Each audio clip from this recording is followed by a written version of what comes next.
ครับสำหรับดุมล้อที่ตัวลูกปืนหรือตัวครับนะครับวิ่งได้หลวมวิ่งได้หลวม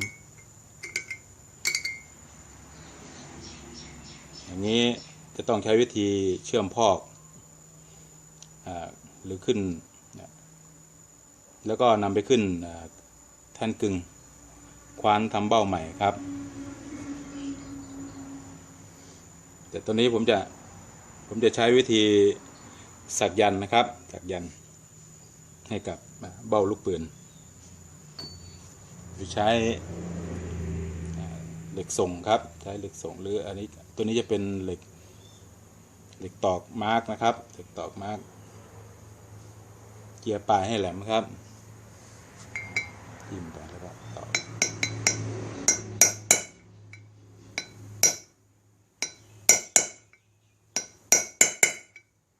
แล้วก็ตอกไป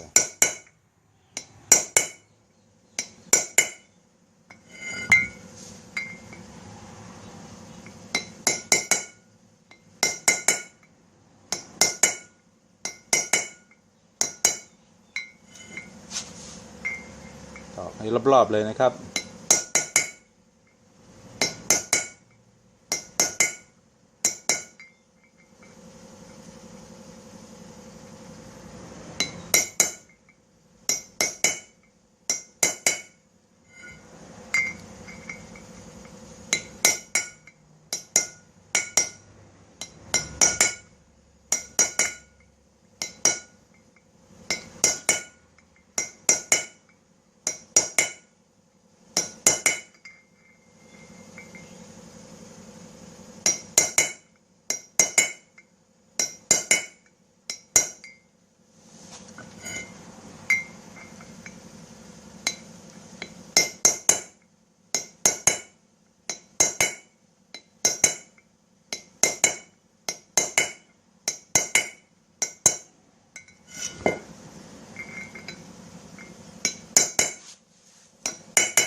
เดี๋ยวก็ใส่ลูกปืนเลยครับ